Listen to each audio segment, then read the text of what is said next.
Hello friends, in this episode I will be installing rear shocks on my 1986 TVR Tasmin 280i. I bought these shocks from company called classicgarage.com and they are made by Connie in Holland, and they do sell as a set of 4. However, for your reference, the rear shock model is 802603 and the front shocks is 802602. Install for the front shocks are coming up as soon as I install them. Meanwhile, let's concentrate on the rear shocks. Hopefully this is the last time I'm gonna hear this sound, so let's get to work. Once you open the box, you will find 2 struts inside, a spring supporting plate and all the bushings and nuts and bolts in the package, and you're gonna have to assemble it all before putting it on the car.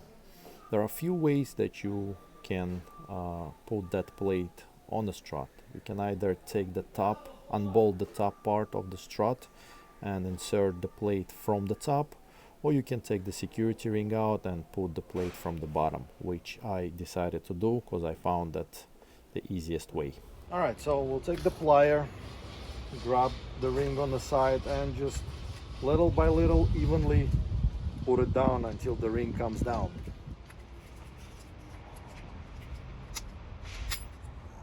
Do this for both shocks. Make sure you put the plate face up like that. That's where your spring will go. Shouldn't take you more than 2 minutes. Let's move into the trunk section where you will find factory carpet cutouts that hiding the access plate to the shock.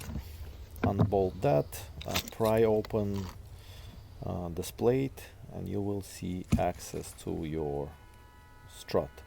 Soak that in a penetrating oil for a little bit and you're ready to take down your shocks.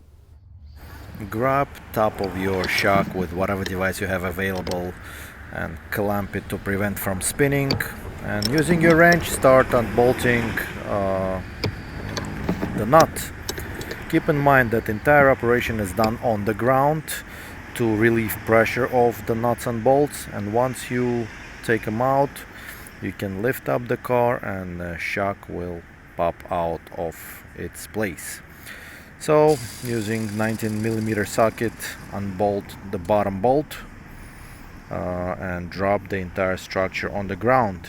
You may use a little bit of pushing down the entire suspension to keep the structure, to take the structure out, but you are ready to replace it with a new shock.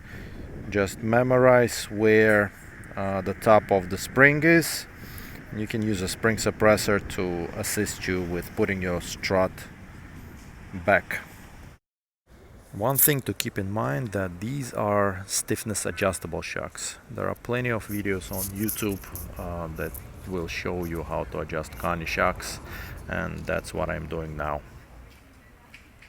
Once you think your adjustment is good, you can start putting the entire structure back.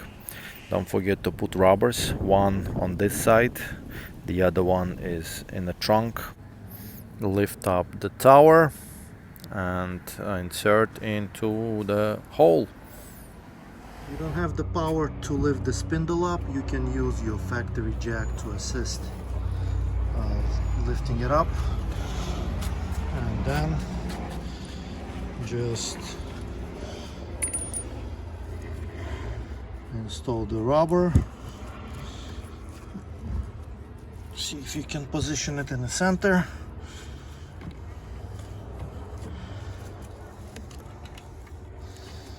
And secure your bolts. Secure with the second nut, and you pretty much set. Next thing, the last thing would be when you put your wheel on, lower the car, tighten this nut after you lower the car, and your shock business is done in the rear.